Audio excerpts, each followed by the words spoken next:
رسول الله صلى الله عليه وسلم. أقسم حيدانا سورياش يجي هذا.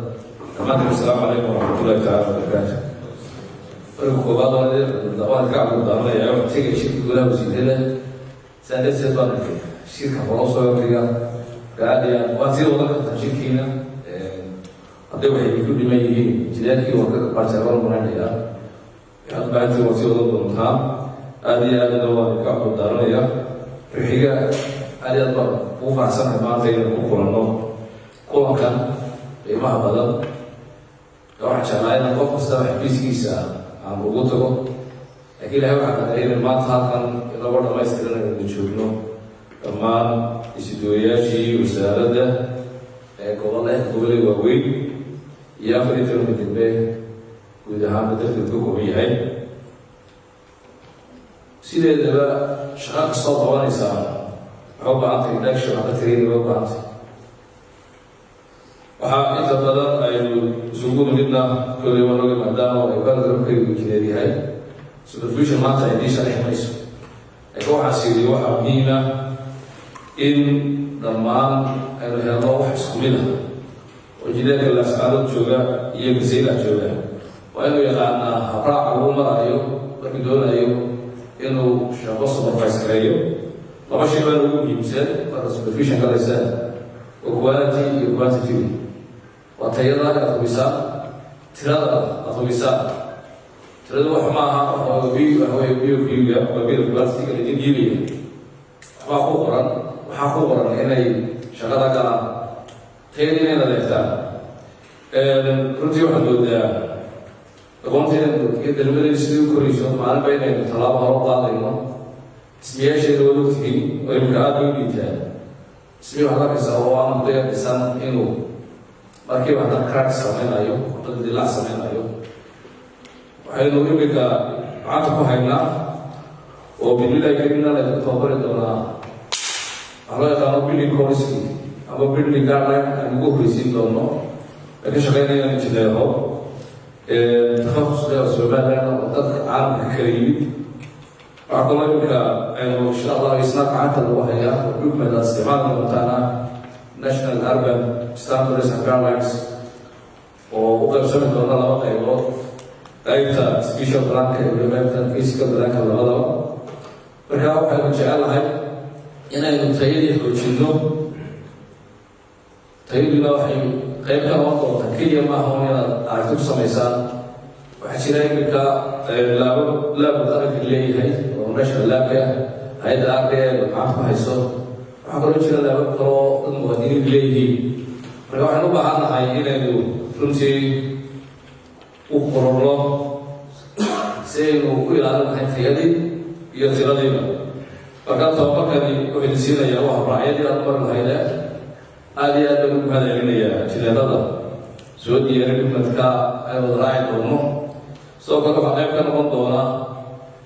inaynu waxay u xisaaran keliya maaha inaynu raxisno sidoo kale inaga waxay saaran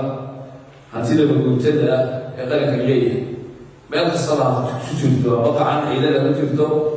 ama gacan hay-adada ku jirtee waxaa ka mas-uula wasaaradda howlaha guud guryeynta iyo dhulka si waafaqsan xeer samatuban 2015 iyo nidaamyihii madaxweynuhu soo saaray 2018 marka waxaa kaloo ka doonayaa waa inaad hantida maguurtada ee uu qaranka leeyahay inaad idinku gacanta ku hayn doontaa iyada lafteedana tababar baan idinku siin doonaa wayba waxaanu sameynay nidaam software ah amba database ah oo wasaaradda develop garaysay marka insha allah waxaan jecelahay oo noo qorshaysan wasaaradan inaan noqono wasaaradda koobaad ee isticmaasho waxa loo yaqaano e-government waxaan jecelahay qof kastoo mas-uuliyiin kusoo diri doono xogtiisa iyadoo softiya كور استيجوه إنه استعمال دون هذا كذي وخلاص أنا point to point وسوتي كذي لا يقف من وصول شو الحفيز كيسة صوت البنكرة هل كنا بابو سمعت دور هيك بدو هاي يا جالس بدو بعند هاي حاجة بدو بعند هاي سلام كان الوزير وقام دونه رباط الصوت التاي اللي جت شوابي هنا اللي جت شوابي أروح أنا في الله دون تاي لأن نقول هذيك إنه في الله ده sidoo kale dadkanu adeegaynayna inuu fududaado insha allah doona ka dhigo runtii mar labaad waan ku faraxsanahay waxaan rajeynayaa bini-aadamku sidoodaba kama maarmo inay waxu kordhaan aqoonta dhexdeedu bay taallaa waxaan xoojin doonaa inaan tababarkaas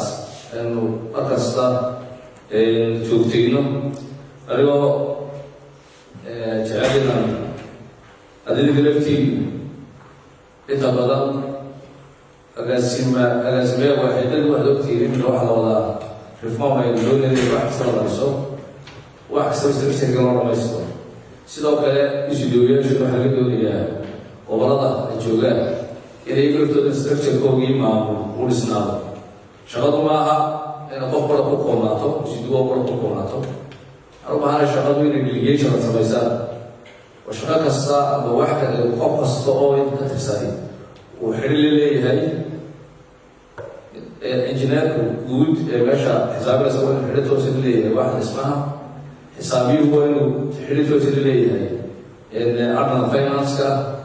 qofka madaxa shaqaalaha idinahay waa inuu xidhi toosa la leeyahay waaxda shaqada iyo waaxda xuduudda shaqaalaha markaa taa lafteedu waxay ka saacidaysaa maamul ahaan isuduwayaasha laftiinu hadhowtoole inay shaqadii si fiican hufan u qabataan sideedana waad ogtiino shaqada structure kamala loo sameeyey ee maamul wuxuu sahlayaa inuu qof kastaaba xil gaara qabto laakiin haddaad siraahdo keliga wax qabo runtii waxba qaban kari maysid marka waxaan u baahannahay shaqadan ina diigeeganaysaa wax kastaba wax qofkii ku ataajkaraysnaad kala xisaabtantaa hadday maaliyad noqoto waa in xisaabiyuhu kala xisaabtantaa sidaan aan ugala xisaabtamo adnan finance markaa structurekiina gobolla wuxuu noqonayaa in la hagaajiyo insha allah dola ka dhigo marka aada iyo aad baad umahadsantihiin waktiga fiican ee aad qaadateen waxaan rajeynayaa tababarka inaad ku dabaqi doontaan shaqooyinkiina waxaan mar labaad iyo mar saddexaad mahadcelinayaa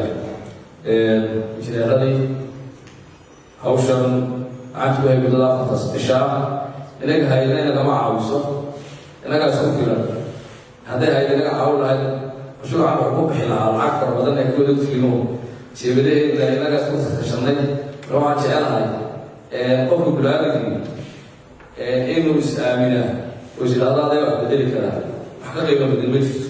qof kastoo bini-aadan ama hay ha noqoto ama dowlad ha noqotee shaksiyaadka ka mid a ayuuma gacanta ku haya marka inaan isku kalsoonaano kharashkeenna iyo hawsheenna iyo tababarkeenna cid dabadii nooma iman ajnibadayna ma tababarayo qof lacag aynu siinayno dabadkeena noo tababari maayo waxa weye waa shaqaalihii wasaaradda taa lafteedu waxa weeyaan waa arrin aada iyo aada loogu farxo sababtaa bini-aadam wax bedela oo human capital waxaas leeyahay maanta somaliland way leedahay human capital ay ku bedeli karto laakiin waxay u baahan tahay in la sameeyo waxa la coordination mechanism dadkaas sida la iskugu xidhi lahaa waxaanan aaminsanahay generationkiinaasi inaad kana sii badantihiin generationa fara badan nidaamka systemka siyaasaddu wax isbedbedela laakiin dambiisu ma bedelo waxaan ka codsanaya ninka saara inuu fishinkiisu ama aragtiisu noqoto somaliland qurux badan oo aad ugu soo dirto ubadkeenu qiimo ku dhex yeeshaan idoo maraad qiimo ku dhex yeelataan baan kolay kula dardaarmaya aada iyo aad baad mahadsantihiin